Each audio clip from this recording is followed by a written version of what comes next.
Welcome to our channel. నేను మీ లక్ష్మణ్. ప్రస్తుతం మనతో పాటు ఉన్నారు ప్రముఖ రియల్ ఎస్టేట్ ఎక్స్పర్ట్ భాషాబాయ్ గారు. సో నమస్తే. నమస్తే అండి. ఎలా ఉన్నారు?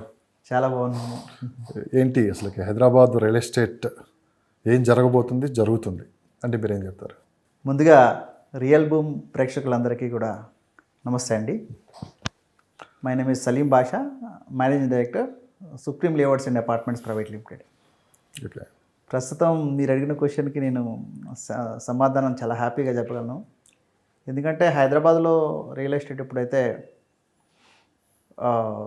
ప్లాట్ మార్కెట్ బాగుంది. అప్రూవ్డ్ ప్లాట్స్ బాగా కొంటున్నారు. తర్వాత ఎకనామికల్ గ్రోత్లో ఏమవుతుందంటే మనకి విల్లాసు, అపార్ట్మెంట్సు, ఇండిపెండెంట్ హౌసులు, అంటే హైదరాబాద్ సిటీకి వచ్చేసి ఇయర్లీ మనకు ఒక 5,000-6,000 రెసిడెన్షియల్గా యూజ్ అయ్యే మనకు అపార్ట్మెంట్స్ కానివ్వండి, విల్లాస్ కానివ్వండి, ఇండిపెండెంట్ హౌసెస్ కానివ్వండి, ఇవి సేల్ అవుతుంటాయి అన్నమాట. మామూలుగా కొత్తవి హైదరాబాద్ సిటీలో 1,50,00,000 పాపులేషన్లో 5,000-6,000 వరకు కొత్తగా కన్స్ట్రక్షన్ అయ్యేవి కానీ సేల్ అవుతుంటాయి అన్నమాట. ఓకే. సో ఒక ఇయర్లో అయితే బాగానే ఉంది. వచ్చే 5 years కూడా రియల్ ఎస్టేట్ బాగానే ఉంటుంది. ఎందుకంటే కాంగ్రెస్ గవర్నమెంట్ స్టేబుల్గానే ఉంటుంది. పక్క రాష్ట్రాల్లో కూడా ఎలాగో తెలుగు రాష్ట్రాల్లో అయినటువంటి ఆంధ్రాలో కూడా జగన్మోహన్ రెడ్డి గారు రియల్ ఎస్టేట్కు ప్రాధాన్యత ఇవ్వకుండా ఒక పేదరిక నిర్మూలన అనే దాని మీద ఆయన వెళ్తున్నారు కాబట్టి, సో అక్కడ high income groups, okay, doctors కానివ్వండి, ఇంజనీర్స్ కానివ్వండి, పెద్ద కంపెనీస్లో చేసే ఎంప్లాయీస్ అందరూ కూడా ఇక్కడికి తీసుకొచ్చి ఇన్వెస్ట్మెంట్ చేస్తారు. నాట్ ఓన్లీ ఆంధ్రప్రదేశ్ అండి, టోటల్గా ఇండియాలో చాలామంది హైదరాబాద్లో ఇన్వెస్ట్ చేయడానికి ఎక్కువ ఇటువైపే చూస్తున్నారు. అదే చెప్పబోతున్నాను. ఇక్కడ ఉన్న క్లైమేట్ కావచ్చు, ఇక్కడ ఉన్న మిగతా ప్రాంతాలతో పోల్చుకుంటే చెన్నై కావచ్చు, బెంగళూరు, రేట్ల విషయంలో తీసుకున్నట్టు హైదరాబాద్లో చాలా తక్కువ రేట్లకి ఇక్కడ మనకి అందుబాటులో ల్యాండ్స్ కూడా ఉన్నాయి. అంటే ఇప్పుడు ఈ ప్రశ్న ఎందుకు అడిగానంటే మిమ్మల్ని, కొత్త గవర్నమెంట్ అసలు హైదరాబాద్ రియల్ ఎస్టేట్ ఎలా ఉండబోతుంది, అసలు రేట్లు పెరుగుతాయా తగ్గుతాయా, ఇప్పటి వరకు ఇన్వెస్ట్ చేసిన వాళ్ళ పరిస్థితి ఏంటి అనేది ఒక క్వశ్చన్ మార్క్గా ఉండిపోయింది. అది నా ప్రశ్న. అంటే ఈ 5 years కొత్త గవర్నమెంట్ అయినప్పటికీ కూడా కాంగ్రెస్ పార్టీలో లీడర్లు ఉన్నటువంటి వాళ్ళు సీనియర్స్ ఉన్నారు. ఐఏఎస్ ఆఫీసర్లు కూడా ఎవరైతే బ్యూరోక్రాట్స్ ఉన్నారో వాళ్ళు కూడా ఎక్స్పీరియన్స్ ఉన్న వాళ్ళే ఉన్నారు. సో రియల్ ఎస్టేట్ పరంగా ఎటువంటి పరిస్థితుల్లో తగ్గదనమాట. ఓకే.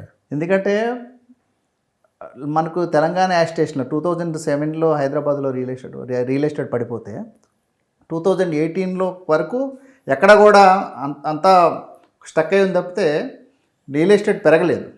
2018 తర్వాత మన కేసీఆర్ గారు రెండవసారి ముఖ్యమంత్రి అయిన తర్వాత భూమి పెరిగింది.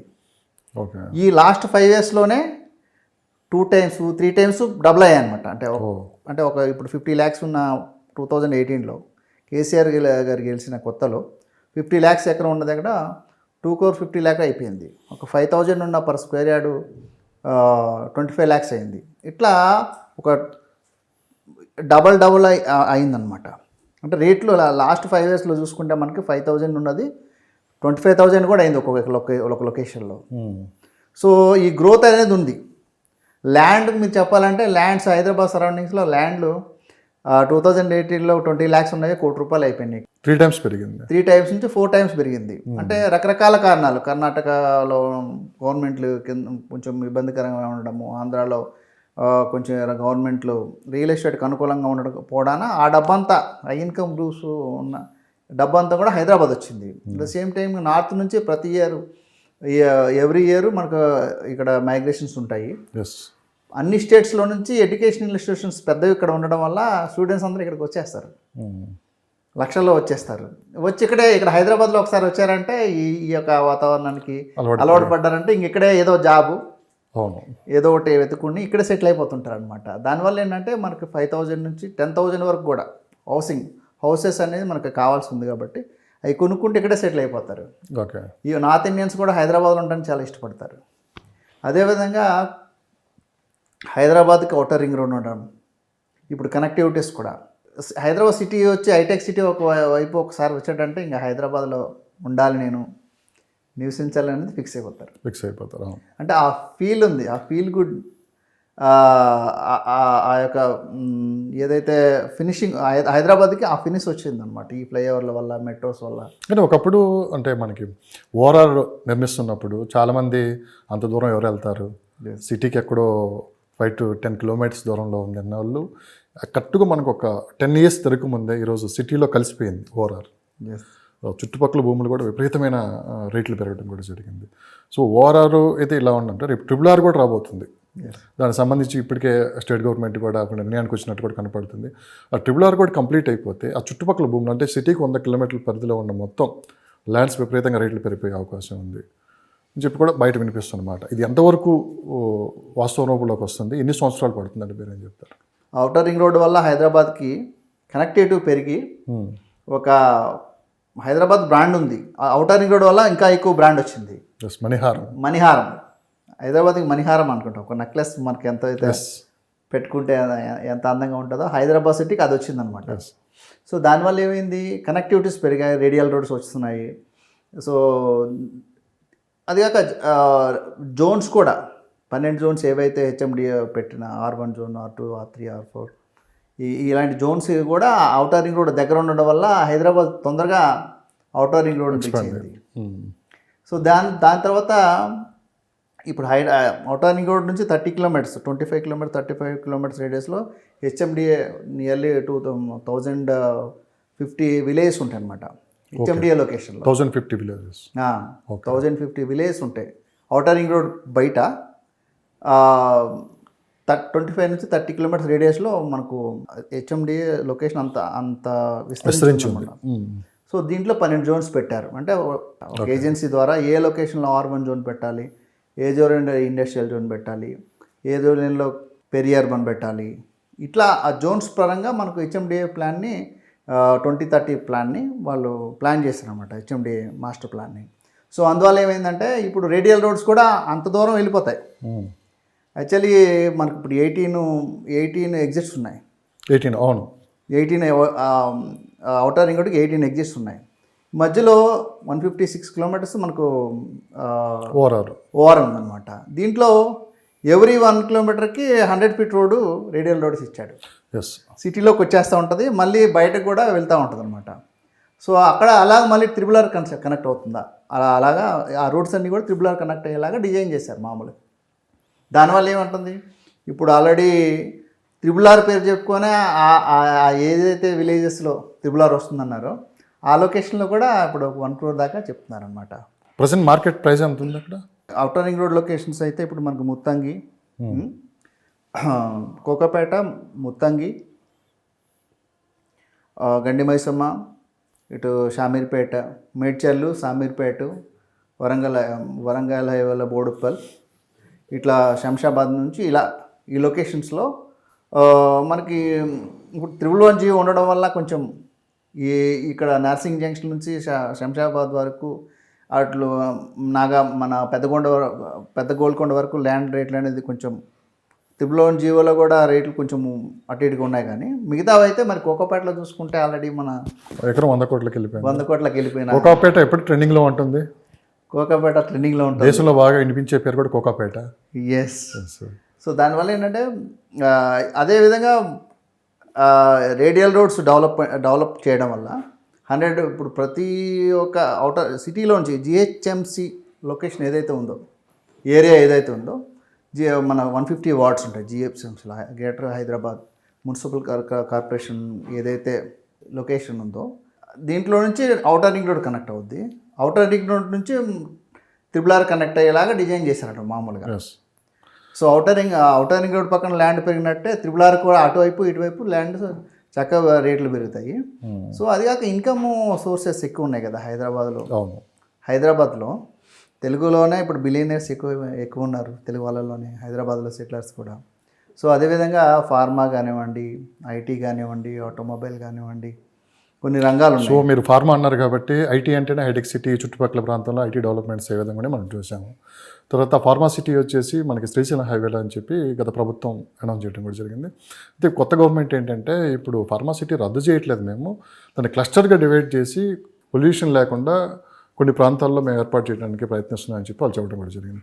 కానీ ఈ లోపు ఏంటంటే అసలు ఫార్మా సిటీ రద్దు అయిపోయింది, అని చెప్పి పెద్ద ఎత్తున ఒక గందరగోళ వాతావరణంలో ఇన్వెస్ట్ చేసేవాళ్ళు కావచ్చు, లేదంటే వ్యాపారం చేసేవాళ్ళు కావచ్చు, కొంత గందరగోళ వాతావరణ పరిస్థితుల్లో ఉన్నారు. వాస్తవంగా గవర్నమెంట్ ఆలోచన ఏంటండి? పాత బీఆర్ఎస్ గవర్నమెంట్ చాలా ప్రయాసలు పడి దగ్గర 19,000 ఎకరాలు అక్కడ అవును ముచ్చెల్ల ఫార్మసిటీకి వాళ్ళు ప్రొక్యూర్ చేస్తారు ల్యాండ్. అవును గవర్నమెంట్ ల్యాండ్ కొంత ఉంది, దానికి తోడుగా ఫార్మర్స్ ల్యాండ్ కూడా ప్రొక్యూర్ చేశారు. అవును ప్రొక్యూర్మెంట్ అంత ఆషామాషి అయితే కాదు, 19,000 ఎకరాలు ల్యాండ్ అక్కడ. అంత ఆషామాషయం కాదు. అక్కడ ఉన్న మంచిరెడ్డి కిషన్ రెడ్డి గారు కానివ్వండి, ఇలాగ కొంతమంది ప్రజానాయకులు కూడా అక్కడ ఇదయ్యి గవర్నమెంట్తో సపోర్ట్ చేసుకొని ఒక పెద్ద అంటే 19,000 ఏకర్స్ ల్యాండ్ని అక్కడ ఒక ఫార్మసిటీ వస్తే బాగుంటుంది, ఆ లొకేషన్ బాగా డెవలప్ అవుతుంది అనే ఆలోచనతో. ఇంకోటి ఆ లొకేషన్లో ఎప్పుడైతే అటు ఇబ్రహీంపట్నం నుంచి ఇటు కడతాల వరకు ఈ విషయం చెప్తే మీరు ఆశ్చర్యపోతుంటారు. మనకు 1600లో చార్మినార్ కన్స్ట్రక్ట్ చేశారు, 1600 ఇయర్లో మనకి చార్మినార్ కన్స్ట్రక్ట్ చేశారు.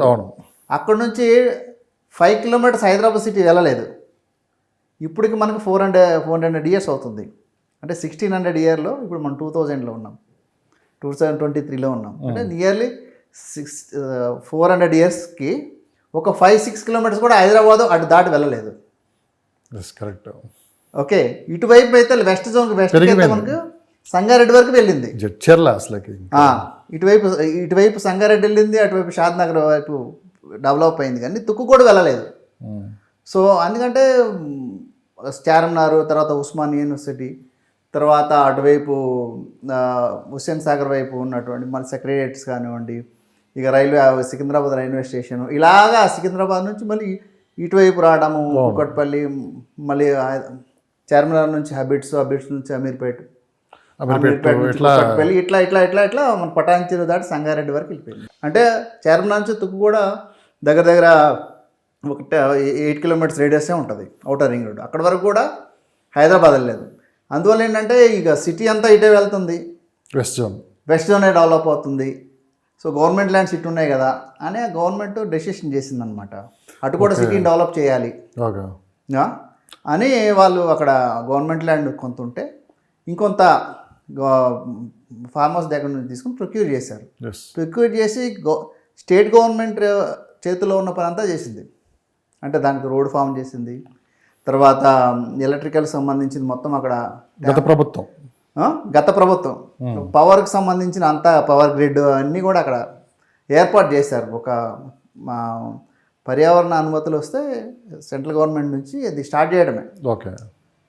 సో ఒకసారిగా ఈ కొత్త ప్రభుత్వం వచ్చి మాట వరుసగా మన రేవంత్ రెడ్డి గారు అన్నారు తప్పితే యాక్చువల్లీ అది క్లస్టర్స్గానే డిజైన్ చేసిందా. 19,000 acres blue zone, green zone, red zone, yellow zone లాగా, అంటే మ్యానుఫ్యాక్చరింగ్ ఒక జోన్లో, ఎంప్లాయీస్ ఉండేది ఒక దగ్గర, R&D ఒక దగ్గర, సో స్టాక్ పాయింట్స్ ఒక దగ్గర.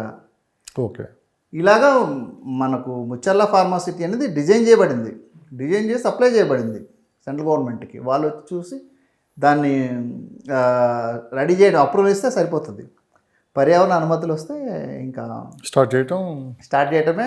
దాదాపు 2 లక్షల జాబులు కూడా అక్కడ వచ్చే యాక్చువల్లీ ఇక దాంట్లో దగ్గర 2,000 నుంచి 3,000 కంపెనీస్కు వస్తాయి. దగ్గర ఒక 5-6 లక్షల ఎంప్లాయ్మెంట్ని క్రియేట్ చేయటం. దాంట్లోనే యాక్చువల్లీ కేటీఆర్ గారు అంటూ ఉండేవాళ్ళు, ఫార్మాసిటీలోనే ఏదైతే కంపెనీ ఉందో ఆ కంపెనీలోనే ఉంటూ జాబ్ చేయడం అనేది అసలు వాళ్ళు ఫస్ట్ నుంచి కూడా ప్లాన్డ్గా ఉంది. కొన్ని కంట్రీస్లో అలా ఉన్నాయన్నమాట. ఫార్మా కంపెనీస్లో కూడా అపార్ట్మెంట్స్లో కట్టుకొని దాంట్లోనే ఇప్పుడు మన సిమెంట్ ఫ్యాక్టరీ దగ్గర ఎంప్లాయీస్ ఉంటారు. అంటే ఇప్పుడు పొల్యూషన్ కారణం చూపే మారుస్తున్నారా, లేకుంటే దానికి వేరే కారణాలే ఉన్నాయంటే? మీరు మారటం అంటే జరగదు, కొంచెం దూరం తీసుకుని వెళ్తున్నారు. అంటే ఇదైతే మాత్రం ఫార్మాసిటీ ల్యాండ్సే, ఇంకా దాన్ని వేరే మార్చడానికి అవ్వదు మామూలుగా. లేదు. అంటే ఇప్పుడు ఏంటంటే ఆ చుట్టుపక్కల ల్యాండ్స్ పొల్యూషన్ ఉండదు ఇంకా. యాక్చువల్లీ ఫార్మా ఇండస్ట్రీ ఆ రోజుల్లో ఒక 20-25 ఇయర్స్ బ్యాక్ మనకి ఇప్పుడు ఫార్మా ఇండస్ట్రీలో మనం ముడి సరుకులు ఏదైతే యూజ్ చేస్తామో అవన్నీ మనకి సిఎస్లే కానివ్వండి, HCl కానివ్వండి, అమోనియా కానివ్వండి, ఇవన్నీ ఉంటాయి. ఇవన్నీ బయటికి అమోనియా కానివ్వండి, HCl, ఈ ఫీమ్స్ వస్తాయి అన్నమాట. దానివల్ల పొల్యూషన్ ఉండేది. ఓకే. ఇప్పుడు కొత్త సిస్టమ్స్ అన్నీ వచ్చాయన్నమాట. దాన్ని స్క్రబ్బర్స్ కానీ డిజాల్వ్ చేయటం అనమాట, అక్కడక్కడే డిజాల్వ్ అయిపోతాయి. ఇప్పుడు కొత్త సిస్టమ్స్ ఎలా వచ్చినాయి అంటే పొల్యూషన్ బోర్డు వాళ్ళు కూడా చాలా కంట్రోల్గా ఉన్నారు. సో దానివల్ల ఏమైందంటే ఈ ఫీమ్స్ వచ్చేది, ఫీమ్స్ రావడం వల్లనే స్మెల్ వస్తుంది మనకు మామూలుగా. ఓకే. ఫార్మా తయారు చేసేటప్పుడు, ప్రొడక్ట్ తయారు చేసేటప్పుడు ఫీమ్స్ వస్తూ ఉంటాయి. ఆ ఫీమ్స్ రాకుండా స్క్రబ్బర్ సిస్టమ్స్ చాలా చాలా కొత్త టెక్నాలజీ వచ్చిందనమాట. ఇంకా అవి బయటికి రాదు వాసన. అది అంటే ఫార్మాసిటీ హైదరాబాద్కి దగ్గర ఉంటే ఈ స్మెల్ అయిన వస్తాయనే ఉద్దేశంతో అన్నారు, కానీ మళ్ళీ కరెక్షన్ అయింది కదా. ఎస్, అవును, రీసెంట్గా మళ్ళీ కరెక్షన్ అయ్యి ఆయన దాన్ని కొంచెం ముందుకు తీసుకెళ్దాం అన్నట్లుగా అన్నారు, మాట్లాడారు. సో కానీ పూర్తి క్లారిటీ అయితే ఇంకా లేదు. లేదు అంటే తొందరపడి జనం అంటే అక్కడ ఇన్వెస్ట్ చేసి ఏదో మాటగా అన్నారు ఆయన, అంతే. దాన్ని ఒక గందరగోళ వాతావరణం తీసుకున్నారు, గందరగోళంగా చేశారు. కానీ మీరు మీ 15 సంవత్సరాల ఎక్స్పీరియన్స్లో మీరు ఎన్నో చూశారు, మీకు ఫార్మాసిటీ మీద పూర్తి అవగాహన ఉంది మీరు చెప్పిన మాటలను బట్టి. సో అక్కడ ఇన్వెస్ట్ చేసిన వాళ్ళకి మరి ఎంతకాలం వేచి చూడాలి, ఎందుకు తొందరపడి ఎటువంటి నిర్ణయాలు తీసుకోకూడదని మీరేం చెప్తారు? యాక్చువల్లీ ఫార్మాసిటీ వచ్చిన రాపోయినా లేఅవుట్స్ అనేది ఫామ్ అయినాయి.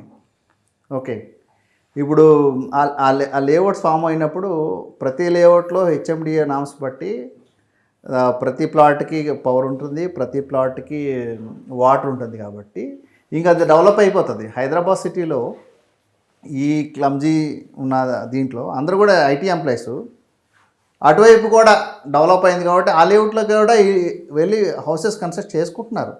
ఇప్పుడు మనకి ఔటర్ రింగ్ రోడ్ నుంచి ఫార్మాసిటీ ఎంత ఉంది, 25 కిలోమీటర్స్ ఉంటుంది అంతే. సో ఆ సరౌండింగ్స్లో ఇన్వెస్ట్మెంట్ చేసిన వాళ్ళు ఎవరైతే ఉన్నారో వాళ్ళేమీ భయపడే అవసరం లేదు. ఇక ఇప్పుడు ఫార్మా సిటీ పేరు చెప్పి చాలా రియల్ ఎస్టేట్ కంపెనీ లేఅవుట్లు వేసినాయి. ఆ గ్రోత్ అనేది కంపల్సరీగా వస్తుంది. అక్కడే మీరేమో అమ్ముకోని అవసరం లేదు. కొత్తగా ఇన్వెస్ట్ చేసే వాళ్ళకి, కొత్తగా ఇన్వెస్ట్ చేసిన వాళ్ళు అయినా సరే హైదరాబాద్ సిటీకి దగ్గరగా ఉంది, అక్కడే ఎటువంటి భయం లేదు, ఇంకా కూడా ఇన్వెస్ట్ చేసుకోవచ్చు. ఎందుకంటే సంగారెడ్డి వెళ్ళలేరు, ఈ వెస్ట్ జోన్లో వర్క్స్ ఉన్న వాళ్ళు అందరూ ఇప్పుడు రాయలసీమ ప్రాంతం నుంచి చాలామంది వస్తూ ఉంటారు, వాళ్ళు సంగారెడ్డిలో ఉండాలి. కానీ ఇక్కడ గ్రీన్ సిటీ డెవలప్ చేసినా కానీ అక్కడ ఇంకా రేట్లు పెరుగుతాయి కానీ తగ్గవు. బేసిక్గా మన జనరల్గా ఆలోచిస్తే సార్ ఫార్మాసిటీ కొంచెం దూరం తీసుకుని వెళ్ళినా కానీ సిటీస్ డెవలప్ చేస్తా అన్నారు, దానికి ఇంకా రేట్లు పెరుగుతాయి. కానీ ఎందుకు ఒక కన్ఫ్యూజ్ వాతావరణంలో పడిపోయింది ఇక్కడ ఆ ఏరియా? అంటే సీఎం గారు ఒక మాట అంటే అది గందరగోళం అయింది. జస్ట్ ఆయన మామూలుగా ఒక వర్డ్ అన్నారు అంతే, ఒక వర్డ్ అంతే, దాన్ని ఎక్కువ పబ్లిసిటీ చేశారు. మొన్న ఈ మధ్య ప్రధాన ఒక ఛానల్లో కూడా ఆయన ఇంటర్వ్యూలో కూడా చూడటం జరిగింది. ప్లానింగ్స్ రియల్ ఎస్టేట్ నా పేటెంట్ నేను దాన్ని యాక్చువల్లీ రియల్ ఎస్టేట్ ఉంటేనే హైదరాబాద్ సిటీ కలకల్లాడుతుంది మామూలుగా. రియల్ ఎస్టేటే ఉండాలి. ఐటీ ఎంత ఇన్కమ్ ఇస్తుందో రియల్ ఎస్టేట్ నుంచి కూడా గవర్నమెంట్కి అంత ఇన్కమ్ వస్తుంది. ఎస్. సో ప్రతి ఒక్కరు ఏంటంటే ఇప్పుడు హైదరాబాద్ లోకల్స్ కాదు, నాన్ లోకల్స్ ఎక్కువ ఇక్కడ ఇన్వెస్ట్ చేస్తున్నారు. ప్రతి ఒక్కరు సొంత ఇంటి కల కావచ్చు, లేకుంటే వాళ్ళకంటూ ఒక 1000 గజాల ల్యాండ్ ఉండాలని చెప్పి చాలామంది ఇక్కడే ఇన్వెస్ట్ చేస్తున్నారు. గతంలో బంగారంలో ఇన్వెస్ట్ చేసేవాళ్ళు, మరికొంతమంది అయితే బయట డబ్బులు ఇచ్చేవాళ్ళు వడ్డీలకని, మరికొంతమంది అయితే షేర్ మార్కెట్లో పెట్టేవాళ్ళు. కానీ చాలా ఆలోచనలు అయితే ఇప్పుడు మారిపోయాయి. అందరూ రియల్ ఎస్టేట్లో ఇన్వెస్ట్ చేయడానికి, ఎందుకంటే పెట్టిన రూపాయి అయితే ఎక్కడా తగ్గదు. ఖచ్చితంగా ఒకవేళ మీరు అటు ఇటుగా మార్కెట్ ఉన్నా కానీ ఆ రూపాయి అయితే గ్యారంటీగా వస్తుంది. మన సేఫ్ సైడ్ అయితే ఒకటి ఉంటుందని చెప్పి కూడా పిల్లలు చదువులు కావచ్చు, పెళ్ళిళ్ళకి కావచ్చు, ఖచ్చితంగా ఒక ల్యాండ్ ఉంటే ఆ టైంకి మనకి అందుబాటులోకి వస్తే ఎటువంటి కష్టాలు ఉన్నాయని చెప్పి చాలామంది ఇక్కడ ఇన్వెస్ట్ చేస్తున్నారు. తెలుగు పీపుల్కి జాగ్రత్త ఎక్కువ అనమాట మామూలుగా. ఓకే, ఆ జాగ్రత్త ఉండడం వల్లనే ల్యాండ్ మీద ఇన్వెస్ట్మెంట్ చేస్తారు. మామూలుగా విలేజెస్లోకి వెళ్తే వాళ్ళకి 25 ఏకర్స్ ల్యాండ్ వాళ్ళు కూడా ఒక చిన్నింట్లో ఉంటారు. 25 ఏకర్స్ ల్యాండ్ పెద్దది వాళ్ళకు ఉంటుంది అనమాట. అంటే ల్యాండ్ అనేది మనకు సాంప్రదాయంగా వస్తుంది. వీళ్ళకి ల్యాండ్ ఉంటే వాల్యూ ఉంటుంది. ఒక ఏదైనా చిన్న పీస్ ఉంటే, ఒక ల్యాండ్ పీస్ ఉంటే వాల్యూ అనమాట. బంగారం ఉన్నదానికంటే బంగారం మీద ఎక్కువ ఇన్వెస్ట్మెంట్ చేయరు మామూలుగా. ఒకప్పుడు ఉండేది, బట్ అది మార్చుకున్నారు ఇప్పుడు. సో వాడికి ల్యాండ్ ఎక్కువ ఉంటే అంత వాల్యూ అనమాట. వాళ్ళ కారు ఉన్నా కానీ అంత పెద్దగా చూడరు, ల్యాండ్ ఉంటే మాత్రం వాల్యూ ఉంటుంది. సో అది కాక ఏంటంటే వీళ్ళు జాగ్రత్త పర్లు మామూలుగా తెలుగు పీపుల్. జాగ్రత్త అనమాట. అంటే ఇప్పుడు మనం ఇలా ఉన్నాము, మనం ఎలా ఉన్నా పర్లేదులే, మనకు ఫ్యాన్ లేకపోయినా పర్లేదు, ఏసీ లేకపోయినా పర్లేదు, పిల్లల జీవితాన్ని, పిల్లలంటే మమకారం ఎక్కువ తెలుగు పీపుల్కి. పిల్లల జీవితాలు బాగుండాలని కోరుకుంటారు మామూలుగా. మనం ఎలా ఎంజాయ్ చేస్తే రేపు పొద్దున పిల్లల జీవితాలు ఏమైపోతాయి, అంత ప్రేమ ఉంటుంది అనమాట తెలుగు పీపుల్లో. అందువల్లనే చూడండి మామూలుగా ఎక్కడెక్కడి నుంచో హైదరాబాద్ నుంచి, శ్రీకాకుళం నుంచి, దగ్గర దగ్గర 700 కిలోమీటర్ల నుంచి కూడా ఇక్కడికి వచ్చి చదువుకుంటున్నాం ఉంటారు. Yes. అంటే పిల్లలు చదువులకు బాగుండాలి అంటే ఈ రోజున మనం రూపాయి కూడబెట్టుకొని ఆ రూపాయిని 100 రూపాయలు చేసి, 1000 రూపాయలు చేసి, 1,00,000 రూపాయలు చేసి, 10 లక్షలు చేసి ఒక పీస్ ఆఫ్ ల్యాండ్ కొంటారు. అది ఊర్లో అయినా కొనవచ్చు, సరౌండింగ్స్లో అయినా, ఇక్కడ హైదరాబాద్ సిటీలో అయినా కొనుక్కోవచ్చు. At the same time Telugu వాళ్ళు ఒకళ్ళకి ల్యాండ్ కొంటే ఇంకోళ్ళు వాళ్ళకి ల్యాండ్ ఉందంటే గొప్పది, గొప్పగా చెప్పుకుంటారు. సో దానికోసం కూడా ఇక్కడ ల్యాండ్స్ కొంటారనమాట. అది కాదంటే మన తెలుగులో భయం కూడా ఎక్కువే ఉంటుంది కొంచెం. రేపొద్దున మనకు ఒక 2 పిల్లలు ఉన్నారు, సరే ఒక ఇల్లు కట్టించాలి, మనకు ఒక 2 పిల్లలు ఉన్నారు, బాగా చదివించుకోవాలి, లేదు మనకి ఆరోగ్యం పాడైతే మనం ఎక్కడి నుంచి డబ్బులు తెచ్చుకోవాలి, ఒకరిని చేయి చాప అడిగే గుణం తెలుగులో చాలా తక్కువ. సో దీనివల్ల ఏంటంటే 100 రూపాయలు సంపాదిస్తే 10 రూపాయలే ఖర్చు పెడతారు మామూలుగా. మీరు మామూలుగా బయట చూడండి, తెలుగు వాళ్ళు చాలా తక్కువ ఖర్చు పెడతా ఉంటారు మా నార్త్ ఇండియన్స్ కంటే. బాగా స్టడీ చేసినట్లున్నారు. యా, ఇంకా మనం యాక్చువల్లీ ఇక లేడీస్ కూడా చాలా మంచి వాళ్ళు ఉంటారు తెలుగు దీంట్లో, తెలుగు పీపుల్లో. 100 రూపాయలు ఖర్చులకి ఇస్తే ఆ పప్పుల డబ్బాలో కొంచెం కొంచెం పెట్టేసి 50 రూపాయలు 60 రూపాయల్లో కూడా ఇల్లు నడిపే లేడీస్ ఉన్నారు. సో ఎందుకంటే మేము రియల్ ఎస్టేట్లో కింద స్థాయి నుంచి నేను పైకి వచ్చాను కాబట్టి వాళ్ళు బయట తీస్తూ ఉంటారు పప్పుల డబ్బాల నుంచి లేడీస్. అందువల్ల రియల్ ఎస్టేట్కి మాత్రం తెలుగు రాష్ట్రాల్లో ఎక్కడ కూడా పడిపోదు, దానికి ఇబ్బంది లేదనమాట. నేను మొత్తంగా చెప్పాల్సింది ఏంటంటే తెలుగు పీపుల్ హైదరాబాద్లో రియల్ ఎస్టేట్ ఇప్పుడు కాదు కదా, ఇంకొక 20 సంవత్సరాలతో కదా, 30 సంవత్సరాలతో కూడా పడదు. లాస్ట్ చూసుకున్నట్లయితే మీకు Telangana as stations government YS Rajasekhara Reddy గారు చనిపోయిన తర్వాత గందరగోళమైనటువంటి పరిస్థితులు నెలకొన్నాయి కాబట్టి రియల్ ఎస్టేట్ ఆగింది, పడలేదు. ఎప్పుడైతే స్టేబుల్ గవర్నమెంట్ వచ్చిందో హైదరాబాదు రియల్ ఎస్టేట్లో నెంబర్ 1 అయింది. ఇంకొకటి కూడా ఇక్కడ మనకు 11 హైవేస్ ఉన్నాయి హైదరాబాద్ సరౌండింగ్స్. అంటే ఇక్కడ కాశ్మీర్ నుంచి కన్యాకుమారి వరకు ఉన్నాయి. బెంగళూరు హైవే కానివ్వండి, ఇటువైపు ఇప్పుడు మచిలీపట్నం నుంచి ముంబై వరకు NH65 కానివ్వండి, ఇట్లా 11 హైవేలు ఉన్నాయి. అంటే ఇప్పుడు మనకు Vijayawada highway, Sagar highway, Srisailam highway, Bengaluru highway, ఇటు చూస్తే చేవెళ్ళ హైవే, ఇటు చూస్తే ముంబై హైవే, జడ్చర్ల హైవే, తర్వాత వరంగల్ హైవే, తర్వాత కరీంనగర్ హైవే, వరంగల్ హైవే, మొత్తం 11 హైవేస్ ఉన్నాయి. అది కాక ఏంటంటే ఈ మెగా సిటీకి చిన్న చిన్న సిటీస్ అన్నీ కూడా ఒక 200-300 కిలోమీటర్స్లో ఉన్నాయి. అవును. సో ఈ మెగా సిటీకి ఈ విజయవాడ కానివ్వండి, కరీంనగర్, వరంగల్ లాంటిది అయితే సిటీలో కలిసిపోయింది అంతా అయిపోయింది ఇప్పుడు. ఎస్, ఈ మెగా సిటీకి చిన్న చిన్న ఒక 10 lakhs 15 lakhs పాపులేషన్ ఉన్న సిటీస్ అన్నీ కూడా దగ్గర ఉండడం వల్ల ఇంకా హైదరాబాద్కే వస్తారు. ఇంకా అంటే 60 years దాటినటువంటి ప్రతి ఒక్కరు ఎంప్లాయీస్ ఉన్నారు. మామూలుగా ఒక మాస్టర్ ఉన్నారు ఎక్కడో కరీంనగర్లో చుట్టుపక్కల, అక్కడ మాస్టర్ ఉద్యోగం చేసుకుంటున్నాడు, పిల్లల్ని చదివించుకుంటారు. ఒక 60 years తర్వాత మెడికల్ కోసం అనమాట, వాళ్ళకి హెల్త్ ప్రాబ్లం అయితే అక్కడైతే పెద్దగా హాస్పిటల్ ఉండవు, ఇబ్బంది అవుతుందని వాళ్ళు 60 years తర్వాత ఇక్కడ ప్లాన్ చేసుకుంటారు. ఆ పిల్లల్ని చదివించుకున్న తర్వాత కూడా వాళ్ళు ఇక్కడికి వచ్చి చదువుకొని పెద్ద చదువులు పీజీలు కానివ్వండి, ఇంజనీరింగ్ కానివ్వండి, ఎంఎస్ ఇట్లాంటివి చదువుకొని ఇక్కడ సెటిల్ అయిపోతుంటారు. దానివల్ల హైదరాబాద్లో ఎప్పుడు కూడా మీరు నేను చెప్తున్నాను చూడండి, 4 years నుంచి 5 years మధ్యలో కూడా డబుల్ అయ్యే అవకాశం ఉంది ఇప్పుడు. అంటే ప్రజెంట్ ఇప్పుడున్న పరిస్థితుల్లో Sagar highway, Srisailam highway, Bengaluru highway, Chevella highway, Mumbai హైవేల్లో మంచి రిలేషన్ నడుస్తుంది. మీరు చెప్పింది మొత్తం west side, west south west. అవును, సౌత్ వెస్ట్. ఇటువైపు మీకు ఇప్పుడు మీకు అంటే ఔటర్ రింగ్ రోడ్ పక్కన కూడా చూడండి, మీకు మామూలుగా నేను చెప్పిన లొకేషన్నే ఔటర్ రింగ్ రోడ్ ఆనుకొని ఉంది. అవును. ఇప్పుడు నర్సాపూర్ హైవే ఉంది మామూలుగా, అటువైపు గండిమైసం వరకు సిటీ వెళ్ళలేదు. నాగ్పూర్ హైవే ఉంది, అక్కడ మేడ్చల్ వరకే సిటీ ఉంటుంది, అక్కడ నుంచి పైకి వెళ్ళింది లేదు. అవును. అంటే తెలుగు పీపుల్ ఉన్నారు కానీ అటు నుంచి సిటీ అటు ఎక్కువ డెవలప్ అవ్వట్లేదు. లేఅవుట్స్ కూడా మీకు నాగ్పూర్ హైవేలో మనకు ఆదిలాబాద్ నుంచి వచ్చి కూడా అక్కడ జడ్చర్ల వరకు ఇన్వెస్ట్ చేస్తారు కానీ ఇంకా ముందుకు వెళ్ళలేదు. సో వాళ్ళకు అటువాళ్ళు కూడా ఇటు వచ్చా కొంటున్నారు, ఎందుకంటే ఐటీ ఇటు అయిపోయింది కాబట్టి, వెస్ట్ జోన్లో ఉంది కాబట్టి. సో జడ్చర్ల మీకు ఆదిలాబాదాలు కూడా బిల్డింగ్స్ హౌసెస్ కొనాలంటే ఇటు నుంచి ఇక్కడికే వచ్చి కొంటారు. కోకాపేట కానివ్వండి, తెల్లాపూర్ కానివ్వండి, తర్వాత నార్సింగి, పుప్పాలగూడ, మణికొండ, ఈ లొకేషన్లో ఉన్నటువంటి గచ్చిబౌలి మాదాపూర్ ఈ లొకేషన్లో ఉన్నటువంటి ప్లేసెస్లోనే వాళ్ళు హౌసెస్ కొంటున్నారనమాట. సో దానివల్ల ప్లాటింగ్ కూడా నేను చెప్పాను కదా, తెలుగు వాళ్ళు చాలా తెలివిగల వాళ్ళని. ఎక్కడైతే బాగా రేట్లు పెరిగితే ఎంక్వైరీ చేసి ఒక 20 కిలోమీటర్లు దూరమైనా వాళ్ళు ఇటే రేట్లు పెరిగే దగ్గరే ఇన్వెస్ట్ చేస్తారు. వాళ్ళు ఒక 500 కిలోమీటర్లు వెళ్ళినా సరే వాళ్ళకి ఐడియా ఉంటుంది, అందుకే తెలుగు వాళ్ళు. మన కర్ణాటకలో ఎక్కువ మంది స్థిరపడి ఉంటారు, రాయచూరు, బళ్ళారి, అక్కడికి వెళ్ళి అక్కడ ల్యాండ్ రేట్లు విపరీతంగా పెరిగిపోయాయి. మన వాళ్ళు వెళ్ళి అక్కడ పొలాలు వేయటం.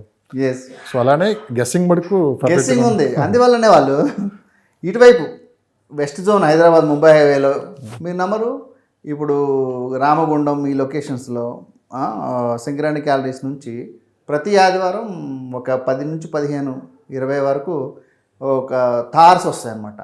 15 మంది ఎంప్లాయీస్, 20 మంది ఎంప్లాయీని తీసుకుని 300-400 మంది వచ్చి ముంబై హైవేలో వచ్చి ప్లాట్లు కొంటూ ఉంటారు.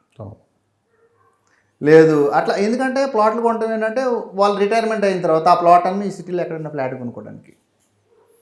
సో ఇట్లా హైదరాబాదు మీకు చూడండి, మళ్ళీ ఇక్కడ సోలాపూర్ దగ్గర నుంచి కూడా తెలుగు వాళ్ళు కానివ్వండి, నార్త్ ఇటు ముంబై, పూణే వరకు కూడా ఇక్కడ పెద్ద సిటీ లేదు. అది కాక హైదరాబాద్ బిర్యానీ ఒకటి, చాలామంది హైదరాబాద్ బిర్యానీ తింటే ఇంకా అక్కడ హైదరాబాద్ రావటం, ఇక్కడ బిర్యానీ తింటాం, ఇరానీ చాయ్ తాగటం, హ్యాపీగా కొంచెం చక్కగా ఈ ఫీల్ని ఎంజాయ్ చేసి వెళ్తూ ఉంటారు.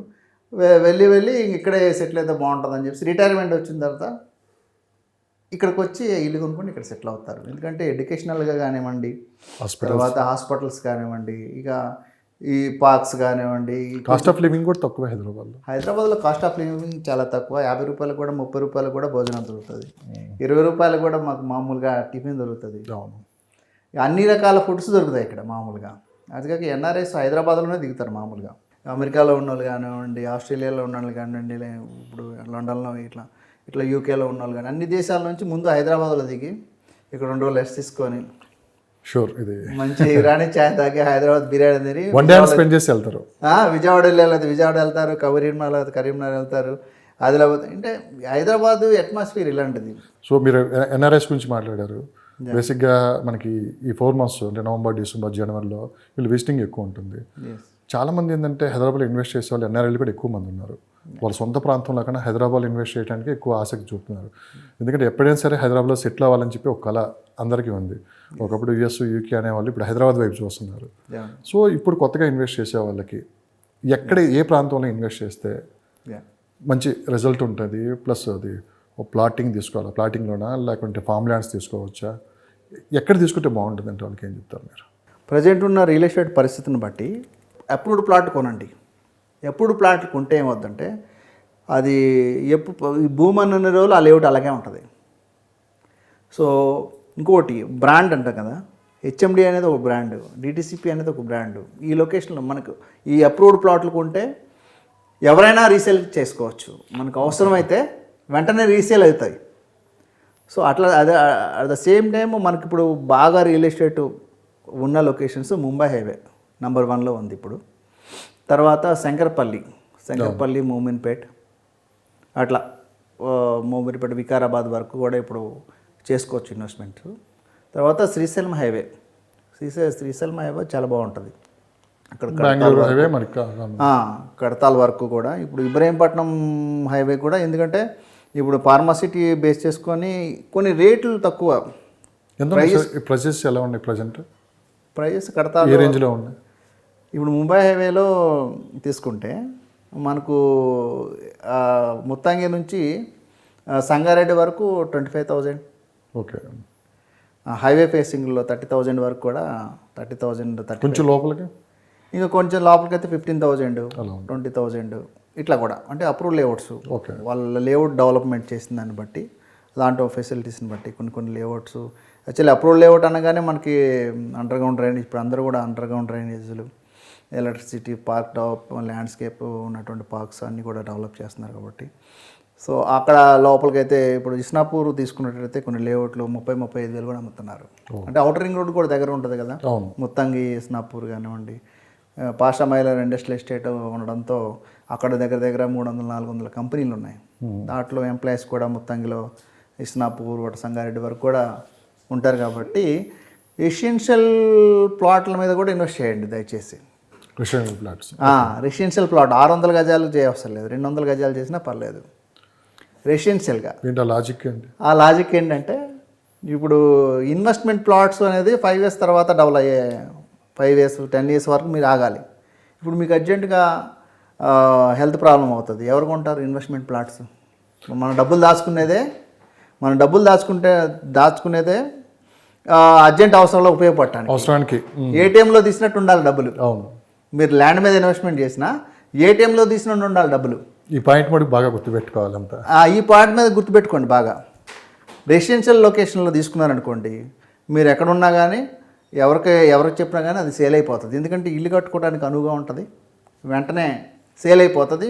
ఏదైనా 1 monthలో సేల్ చేసుకోవచ్చు, సేల్ అయిపోతుంది. ₹1 ఎక్కువ తక్కువ మీకు ఏటీఎంలో తీసినట్టే. రెసిడెన్షియల్ ప్లాట్ మీద ఇన్వెస్ట్మెంట్ చేయండి. 600 గజాలు 800 గజాలు ఎంత దూరం వెళ్ళిన తర్వాత మీకు అదే డబ్బులు అవసరం అవుతాయి, ప్రాణం మీదకి వస్తుంది. ఎవరినప్పుడు అడుగుతాం? బ్యాంకులు ఎందుకు లోన్ ఇస్తాయి? ఒక ఏజ్ దాటిన తర్వాత 60 years తర్వాత బ్యాంకులు లోన్ లేవు. చాలా వాల్యుబుల్ పాయింట్ ఇది. పిల్లల జీవితాల మీద వాళ్ళ పిల్లల్ని చదివించుకోవడానికి వాళ్ళ ఇల్లు లోన్లు కట్టుకోవడానికి ఆ బిజీలో ఉంటారు. ఇన్వెస్ట్మెంట్ బాగా అంటే మీకు రెంటల్ హౌస్లు ఉండి దీని మీద నేను ఏ ప్రమాదం వచ్చినా నా జీవితంలో వీటి మీద నాకు క్యూర్ అవుద్ది అనుకున్నప్పుడు ఇన్వెస్ట్మెంట్కి వెళ్ళండి దూరం. లేదు నా దగ్గర 20 లక్షలే ఉంది, నేను నా వైఫ్ ఇంక రిటైర్మెంట్ మీద ఆఫ్ పింఛన్ వస్తుంది, నేను ఉంటానంటే రెసిడెన్షియల్ ప్లాట్ మీద ఇన్వెస్ట్మెంట్ చేయండి. అప్పుడు ఏమవుతుందంటే పెద్దవాడికి కానీ ఆయనకి కానీ ఏదైనా హెల్త్ ప్రాబ్లమ్ వచ్చినా కానీ లేకపోతే మన అవసరాలు సరే ఏ అవసరం ఇమీడియట్ అవసరంకి మనకి అక్కడ రెసిడెన్షియల్ ప్లాట్ల మీద ఇన్వెస్ట్మెంట్ చేయండి. దానివల్ల ఎందుకంటే సిటీకి దగ్గర ఉంటుంది కాబట్టి అది కూడా రేట్లు బాగా పెరుగుతాయి. సిటీకి దగ్గరగా ఉంటుంది కాబట్టి రేట్లు బాగా పెరుగుతాయి. మీకు ఇన్వెస్ట్మెంట్ ప్లాటింగ్ అనగానే ఇప్పుడు షాద్ నగర్ వెళ్ళి అక్కడ నుంచి కమ్మదానం వెళ్ళి మీరు ఇక్కడ నుంచి వెళ్ళి చూసుకోవడానికి హాఫ్ డే పడుతుంది. కానీ గ్రాడ్యువల్గా అవి కూడా ఒక 5 సంవత్సరాలకి 5 times పెరుగుతుంది. ఇప్పుడు 5,000 రూపాయలు 8,000 రూపాయలు గజం అమ్ముతున్నారు అక్కడ. 10 సంవత్సరాలకి మీకు 30,000 అవుతుంది. డబ్బు ఎక్కువ అవసరం లేని వాళ్ళు అక్కడ ఇన్వెస్ట్ చేయాలంటారు. అంటే లాంగ్ టైం. మీ పాప పుట్టింది ఇంకా లాంగ్ టర్మ్, ఇంకా 18 సంవత్సరాలకి. ఓకే, ఆ టైంకి బాగా డెవలప్ అవుతుంది అక్కడ. అది దీనికంటే ఎక్కువ డెవలప్ అవుద్ది అక్కడ. ఇక్కడ 8,000 ఇందులో కూడా కేటగిరీలు ఉన్నాయి. అంటే పాప పుట్టింది, అమ్మమ్మ డబ్బులు ఇస్తుంది, కొంచెం దూరంగా ఇన్వెస్ట్మెంట్ చేయండి. చదువులకి ఎలాగో డబ్బులను ప్లాన్ చేసుకుంటారు మామూలుగా. హైదరాబాద్ ఎక్కడ ఇన్వెస్ట్ చేసినా మనకి ఎటువంటి డోకా లేదు, డోకా లేదు. హైదరాబాద్ అనేది కన్నతల్లి లాంటిది. హైదరాబాద్ పీపుల్ ఇంకా మంచి వాళ్ళకి. తెలంగాణ పీపుల్ అయితే కడుపు చూస్తారు మామూలుగా. ఎందుకంటే టైంకి వెళ్ళంగానే టైం అవ్వగానే భోజనం చేయమంటారు. ఇక్కడ అలవాటు అయిపోతారు. ప్రమాదకరమైన వ్యక్తులు కాదు మామూలు హైదరాబాద్ పీపుల్. ప్రతి ఒక్కళ్ళు కూడా ఆకలి టైంకి 12 గంటలకు వెళ్ళంగానే భోజనం చేయండి, ముందు తర్వాత మాట్లాడుకుందాం అనే పీపుల్ ఇక్కడ. పీపుల్ బాగా స్టడీ చేసినట్లున్నారు. ఎస్, ఎందుకంటే చిన్నప్పటి నుంచి ఇక్కడ ఉండడం, మా మమ్మీ వాళ్ళది కూడా తెలంగాణ అవడం. సో అది కూడా ఎందుకంటే తెలంగాణలో ఉన్నదే అదే బిడ భోజనం చేయంటారు. సో లాస్ట్ 10 yearsలో మీరు ఎలాంటి మార్పులు చూశారు? వాస్తవంగా చెప్పాలంటే కేటీఆర్ గారికి హ్యాట్స్ ఆఫ్ చెప్పాలి. ఎందుకంటే క్లమ్జీగా ఉన్నటువంటి రోడ్స్ని కానివ్వండి, కనెక్టివిటీస్ అసలు విపరీతమైన కనెక్టివిటీస్ని ఇట్లా వచ్చి ఆగిపోయాయి రోడ్స్. కొంతమంది అనుకునే వాళ్ళు కొండలకి ఇట్లా ఉండడం వల్ల కనెక్ట్ చేయలేకపోతున్నారు. అట్లా కాదు, కనెక్టివిటీ చేస్తే ఇక్కడ వరకు బాగానే ఉండేది, ఇక్కడ వరకు బాగానే ఉండేది. ఈ కనెక్షన్ చేయక ట్రాఫిక్ జామ్లు అయిపోయాయి. 40 ఫ్లైఓవర్లు కూడా వేశారు. 40 ఫ్లైఓవర్లు వేశారు. కేటీఆర్ గారు ఎప్పుడైతే ఈ 10 years నుంచి అర్బన్ డెవలప్మెంట్ మినిస్టర్ అయ్యారో, సో ఆయన దీని మీద బాగా మైండ్ పెట్టి ఫ్లైఓవర్ వేయాల్సిన దగ్గర ఫ్లైఓవర్లు వేశారు. కనెక్టివిటీస్ ఎక్కడైతే చేయాలో అక్కడ కనెక్టివిటీ చేశారు.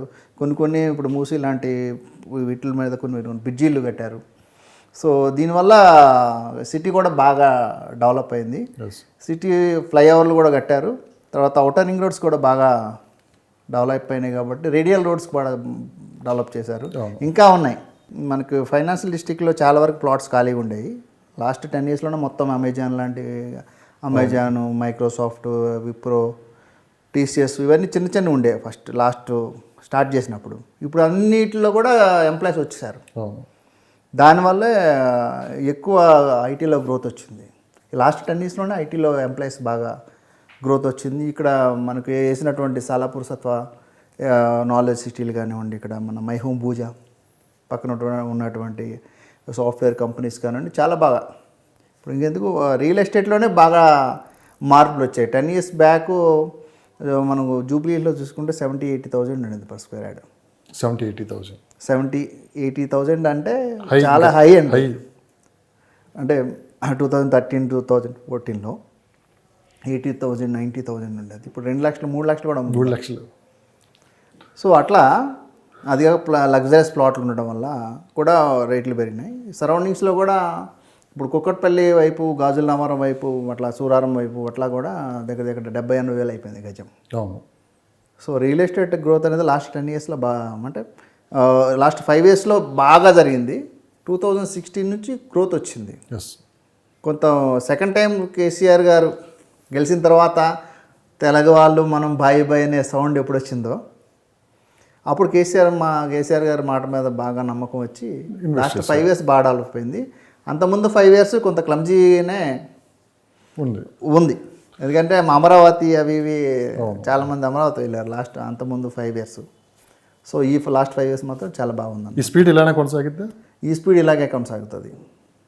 ఎందుకంటే ఇక ఇంకా కూడా ఇప్పుడు రేవంత్ రెడ్డి గారు అన్నారు కదా, రియల్ ఎస్టేటే నా పేటెంట్, రియల్ ఎస్టేట్కి నాకు, ఎందుకంటే ఆయనకు అనుభవం ఉంది. ఒకపేటలో అప్పట్లోనే ఆయన మగధా విలేజ్ అని ఆయన మగధా విల్లా ప్రాజెక్ట్ కన్స్ట్రక్ట్ చేశారు. తర్వాత ఆయన చెప్పిన దాకా చాలా మందికి తెలియదు ఆ విషయం. ఆయన బిల్డర్ అని తెలియదు, ఎవరికి తెలియదు. యాక్చువల్లీ ఆయన బిల్డర్ మామూలుగా విల్లా ప్రాజెక్ట్ వాళ్ళు కోకాపేటలో ఏమి లేదు రోజులు అసలు ఫస్ట్ విల్లా ప్రాజెక్ట్ కట్టింది వాళ్ళే. అవును, రేవంత్ రెడ్డి గారు వాళ్ళే. తర్వాత ఇటువైపు మన హిమాయత్ నగర్ వైపు కూడా ఇప్పుడు మనకు ఎల్బీ నగర్ ముందుకు కూడా వాళ్ళు లేఅవుట్లు వేశారు. ఇప్పుడు మీకెందుకు మహేశ్వరం ఉంది కదా, మహేశ్వరం దగ్గర కూడా వాళ్ళు లేఅవుట్ వేస్తారు, పెద్ద లేఅవుట్. రియల్ ఎస్టేట్లో ఎక్స్పర్ట్ అయినా. సో అందువల్ల ఏంటంటే రియల్ ఎస్టేట్ బాగా డెవలప్ చేస్తారు. అందుకే నేను నిన్న కూడా అదే డైలాగ్ అంటున్నారు, క్లస్టర్లుగా తీసుకెళ్ళిపోతాను అంటే జిహెచ్ఎంసీ లొకేషన్ నుంచి హెచ్ఎండిఏ నుంచి RRRకి క్లస్టర్లుగా నేను తీసుకెళ్ళే బాధ్యత నాది అంటున్నారు. ఎందుకంటే రియల్ ఎస్టేట్ ఉంటేనే అంతా బాగుంటుందని ఆయనకు తెలుసు. ఒక రియల్ ఎస్టేట్ ఒక ఇల్లు కట్టడం వల్ల 500 మందికి పని దొరుకుతుంది. మామూలుగా 500 types ఆఫ్ పార్ట్స్ని మనం ఫిట్ చేస్తే కానీ ఒక ఇల్లు అవుతుంది అన్నమాట, ఒక హౌస్ అవుతుంది. కరెక్ట్. దగ్గర 40 types ఆఫ్ ప్రొఫెషనల్స్ వర్క్ చేస్తే ఒక ఇల్లు అవుతుంది. పెయింటర్స్ కానివ్వండి, అందరికీ ఉపాధి దొరుకుతుంది.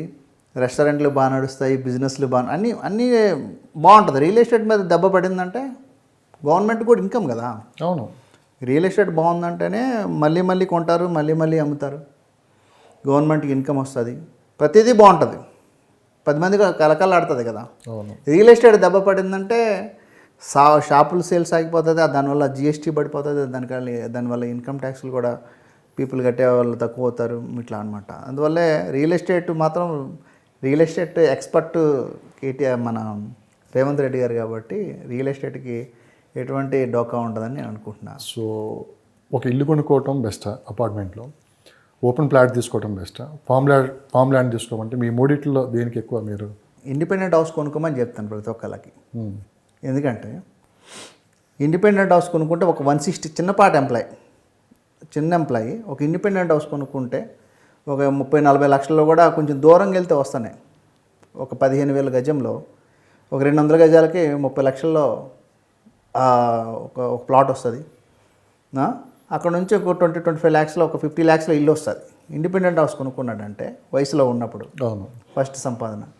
ఇల్లు కొనుక్కుంటే ఇంకా ఒక 10 years అవగానే పిల్లలు చదువులు వస్తాయి, అది చదివించుకుంటూ దాని మీద ఇంకో ఫ్లోర్ వేసుకుంటాడు. ఇంకో పిల్లలు కొంచెం అయ్యేసరికి వాళ్ళకి మ్యారేజ్ చేస్తాడు, ఇక ఇంకో ఫ్లోర్ వేసుకుంటాడు. ఇక ఈయన రిటైర్డ్ అయ్యే టైంకి ఆయన పైన కింద ఉంటాడు, ఆ 2 అద్దెల మీద ఈయన బ్రతుకుతాడు. నేనైతే సజెషన్ ఇచ్చేది ఇండిపెండెంట్ హౌస్ కొనుక్కోండి, హ్యాపీగా ఉండండి అని చెప్తాను నేను. 30-50 lakhs బడ్జెట్ ఉన్న వాళ్ళు ఎక్కడ ఇన్వెస్ట్ చేస్తే మంచి రిటర్న్స్ ఉంటాయంటే మీరు ఏం చెప్తారు? ప్లాట్స్ కావచ్చు, ఓపెన్ ప్లాట్స్ కావచ్చు, ఒక ఇండివిజువల్ హౌస్ కావచ్చు, అంటే ఈ ప్రైజెస్లో ఎక్కడెక్కడ మంచి లొకేషన్స్ ఉంటాయంటే మీరు ఏం చెప్తారు? మీకు కొంగరకలాలు, ఇబ్రహీంపట్నం, కడతాలు ఈ లొకేషన్స్లో వస్తాయి. మీకు సంగారెడ్డి కొంచెం ముందుకెళ్ళవుతుంది. ఆల్రెడీ శంకరపల్లి దగ్గర నుంచి పటాన్ చెరువు, కద్దనూరు, బానూరు, నందిగామ, బొల్కాపూరు ఈ శంకర్పల్లి సరౌండింగ్స్లో ఇప్పుడు ఆల్రెడీ 15,000 16,000 గజం నడుస్తుంది కొంచెం ముందుకి. అక్కడ కొనుక్కుంటే ఇల్లు కట్టేసుకుని ఉండొచ్చు, ఎందుకంటే కనెక్టివిటీ ఉంది కదా మనకి, రోడ్ కనెక్టివిటీ, రోడ్లు బాగున్నాయి. ఇప్పుడు బీడీఎల్ కానివ్వండి, ఓడిఎఫ్ కానివ్వండి, బిహెచ్ఎల్ కానివ్వండి, ఈ ఎంప్లాయీస్ అందరూ పాషా మైరాన్ ఇండస్ట్రీ ఎస్టేట్లు, ఈ ఐటీ పార్క్స్లో ఉన్నటువంటి సెకండ్ గ్రేడ్ ఎంప్లాయీస్ ఉంటారు కదా, వీళ్ళందరూ నేను అటే కొనుక్కోమని చెప్తాను. శంకరపల్లి నుంచి ముందుకి, ఇటు సంగారెడ్డి నుంచి ముందుకి, ఈ 50 lakhs ఎవరైతే బడ్జెట్ చూస్తున్నారో మీరు సంగారెడ్డి అయినా వెళ్ళొచ్చు, ఎందుకంటే కనెక్టివిటీస్ బాగున్నాయి ఇప్పుడు. ఇటువైపు షాద్నగర్ వెళ్ళమని నేను ఎందుకు చెప్పలేనంటే, నార్సింగ్ దాటిన తర్వాత శంషాబాద్ వెళ్ళి అక్కడ నుంచి కొత్తూరు వెళ్ళిన వరకు మనకు త్రిభువన్ జీవో ఉంది. ఓకే. మీకు ఇటువైపు శ్రీశైలం హైవే తీసుకుంటే నాగారం కానివ్వండి, పెదగోలుకొండ, చెన్నగోలుకొండ, మహేశ్వరము, తర్వాత కడతాల వరకు మీరు ఈ లేఅవుట్లో ప్లాట్లు కొనుక్కొని ఇల్లులు కట్టుకోవచ్చు. ఇక తెలంగాణ నుంచి ఇప్పుడు వరంగల్ హైవే కానివ్వండి, అటువైపు బీబీనగర్ వరకు కూడా దొరుకుతున్నాయి మంచి రేట్లు. సరైన టైం తీసుకోవడానికి. అవును, ఇది సరైన టైం. యాక్చువల్లీ తెలుగు పీపుల్కి పంటల నుంచి కూడా ఇప్పుడు సంక్రాంతి పండుగ డబ్బు వస్తుంది, వాళ్ళు పంటలు అమ్ముతారు. అనవసరమైన అపోహాలు పోకుండా. ఎస్, డబ్బు ఖర్చు పెట్టకుండా భూమి మీద పెడితే అది 100 రెట్లు పెరుగుతుంది. ఉదాహరణ జూబ్లీహిల్స్, ఆనాటి శోభన్ బాబు దగ్గర నుంచి ఆనాడు శోభన్ బాబు గారి దగ్గర నుంచి మధ్య మన మురళీమోహన్ గారి దగ్గర నుంచి ఈనాడు భాషాబాయి వరకు చెప్పేది ల్యాండ్ మీద ఇన్వెస్ట్మెంట్ చేయాలి. అది నా ద్వారా చేయొచ్చు, ఇంకో ద్వారా చేయొచ్చు, అన్న చెప్పొచ్చు, తమ్ముడు చెప్పొచ్చు, మీరు వెళ్ళి కొనుక్కోవచ్చు. కరెక్ట్ ఇన్ఫర్మేషన్ తీసుకొని అప్రూవల్ రేట్లో కొనండి. ల్యాండ్స్ కొనే దగ్గర కూడా చాలామందికి ప్రాబ్లం అవుతుంది. ల్యాండ్లు ఎలా కొనాలి ఏంటి అనేది కూడా అర్థం తెలియకుండా, అంటే అర్థం అవ్వట్లేదు వాళ్ళకి. ఇప్పుడు ఎన్ఆర్ఎస్ ఉంటున్నారు, పాపం వాళ్ళు అక్కడెక్కడో ఉంటారు, ల్యాండ్ కొంటే బాగుంటుందని చెప్పి ల్యాండ్ కొంటున్నారు, థర్డ్ పార్టీని ఇక్కడ పెడుతున్నారు. అదేంట్లో అక్కడికి వెళ్ళేసరికి గట్టులు దొంతారు. ఈ టీ పాండ్స్ అనేవి అసలు వీళ్ళకి తెలియదు, అసలు మామూలుగా అసలు ల్యాండ్ అనే దానికి సబ్జెక్టే తెలియదు వీళ్ళకి అసలు. ఇప్పుడు ల్యాండ్ కొనడం మంచిదే, ల్యాండ్ సబ్జెక్ట్ అసలు దానికి ఏమేమి ఉంటాయి, అసలు ల్యాండ్ అనేది మనకి ఏ విధంగా డాక్యుమెంట్స్ ఉంటాయనేది వీళ్ళకి తెలియదు. లాయర్ గారి దగ్గరికి వెళ్తారు, ఆ కట్ట ఏదో ఇస్తారు, ఆయన పర్ఫెక్ట్గా ఎక్స్పీరియన్స్ ఉన్న లాయర్ గారు అయితే ఓకే, కొత్త లాయర్ గారు ఉంటారు, ఆయనకి కొంత తెలియదు. ఇప్పుడు కాస్త 1954లో కొత్త అమెండ్మెంట్ జరిగింది మనకు తెలంగాణ గవర్నమెంట్ కానీ ఆంధ్రాలో కానీ. ల్యాండ్స్లో వచ్చేసరికి ఎస్ఎఫ్ఏ అని అంటారు, సెటిల్మెంట్ ఫేర్ అడంగులు అని. ఇండియన్ గవర్నమెంట్ ఫామ్ అయిన తర్వాత తెలుగు రాష్ట్రాల్లో సెటిల్మెంట్ ఫేర్ అడంగులని ఎస్ఎఫ్ఏ అంటారు అన్నమాట. అది పట్టా అంటాం, మామూలుగా జిరాయితీ పట్టా అంటారు తెలుగు రాష్ట్రాల్లో. ఇక్కడ కాసర పహనీలు అంటారు. సో ఇక్కడ నుంచి తర్వాత ల్యాండ్ ఏదైనా సేల్ అయితే సేల్ డీడ్ ఉంటుంది అక్కడ నుంచి. ఇంకొకటి కూడా ఉంటుంది ఇక్కడ, మామూలుగా పహానీ అంటాం, మామూలుగా టీపాన్ అంటాం. టీపాన్ అంటే అసలు తెలంగాణ మొత్తం కలిపి 111,000 స్క్వేర్ కిలోమీటర్స్ అనమాట. 111,000 square kilometer, 111,000 square kilometers land ఉంటుంది. అది దాంట్లో పొలాలు ఉన్నాయి, గుట్టలు ఉన్నాయి, కొండలు ఉన్నాయి, చెరువులు ఉన్నాయి. దీని 111,000 స్క్వేర్ కిలోమీటర్స్ తెలంగాణ ఒక భూభాగం. సో ఈ భూభాగాన్ని ఎట్లా మనం అంత కొలిసారంటే, ఎప్పుడో కొలిసింది అది. ఆల్రెడీ టీపాన్స్ వేశారు దానికి. మన ఇండియా మ్యాప్ ఎలా వచ్చిందంటే ఈ టీపాన్స్ అన్నీ కలిపితేనే ఇండియా మ్యాప్ వచ్చింది. ఆ రోజుల్లో ఏంటంటే ల్యాండ్, అక్బర్ చక్రవర్తి ఉన్న దగ్గర నుంచి కూడా ల్యాండ్ అని కొలిసి లక్ష్మణ్ బ్రదరు ఒక 5 ఎకరాల ల్యాండ్ ఆయన పండిస్తున్నాడు కాబట్టి 5 ఎకరాల మీద ఇంత ల్యాండ్ కొలిసి ఈ 5 ఎకరాల మీద 25% లేకపోతే వచ్చింది ఇలాంటి శిస్తులు వసూలు చేసేవాళ్ళు వాళ్ళు.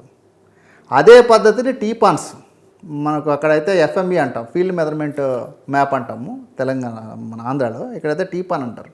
అవి ఇలా ఉంటాయన్నమాట. ఒక సర్వే నెంబర్ హిస్టరీలోకి వెళ్ళిపోతున్నాం, అది చూడాలి. యాక్చువల్లీ అది చూసుకోవాలి. ఒక సర్వే నెంబరు, దాంట్లో ఒక పార్ట్స్ ఉంటాయి. మళ్ళీ ఆ పార్ట్స్ ఒక్కొక్క పార్ట్లో 2-3 ఎకరాలు ఉండొచ్చు, 5 ఎకరాలు ఉండొచ్చు. ఒక సర్వే నెంబర్ మినిమం 10 ఎకరాల నుంచి 12 ఎకరాలు, 13, 14. ఇప్పుడు తెలంగాణలో కొన్ని లొకేషన్స్లో 100 ఎకరాలకు కూడా ఒకే సర్వే నెంబర్ ఉంటుంది. ఇవన్నీ చూసుకోవాలి. కొంత ఎక్స్పర్ట్ నాలెడ్జ్ కూడా తీసుకొని ల్యాండ్ కొనుక్కోవాలి. ఇప్పుడు ఆ టీపాన్స్లో మన సర్వే నెంబర్ ఉందా లేదా, ఫస్ట్ రిజిస్ట్రేషనా, సెకండ్ రిజిస్ట్రేషనా, అంటే నా దగ్గర నుంచి మా ఫాదర్ నాకు ఇచ్చారు. అంటే మీరు అనేది ఒక ఎక్స్పర్ట్ ఉండాలి, ఒక మంచి లాయర్ ఉండాలి, ఇద్దరిని కూర్చోబెట్టుకొని మన ప్రాపర్టీ అనేది కొనుక్కోవాలి. టీ పాన్స్ అంటే సర్వే నెంబర్ ఉంటుంది, పాస్బుక్లో సర్వే నెంబర్ ఉంటుంది. ఇదే సర్వే నెంబర్లో నీ ల్యాండ్ ఉండదని చూడాలంటే నాలాంటి వాళ్ళు లేకపోతే లాయర్ గారు లాంటి వాళ్ళు ఒక వెల్విషర్ ఉంటారు. ఖచ్చితంగా ఒక ఎక్స్పర్ట్ అనేది ఉండాలి. ఒక ఎక్స్పర్ట్ లేకుండా మాత్రం కొనొద్దు. అది ఎన్ఆర్ఐలు కావచ్చు, ఇక్కడ ఉండే పీపుల్ ఎవరైనా సరే ఇన్వెస్ట్ చేసే ప్రతి ఒక్కళ్ళు అయితే మీరు కానీ గతంతో పోల్చుకుంటే ఈ చీటింగ్ అనేది చాలా తగ్గిపోయింది. చీటింగ్ అనేది తగ్గిపోయిందంటే రేట్లు పెరుగుతున్న కొద్ది చీటింగ్లు పెరిగాయి. మామూలు ధరణి రావటం, తర్వాత రకరకాల ధరణి అనేది పాపం వాస్తవంగా కేసీఆర్ గారు చాలా పెద్ద కలగా అన్నారు.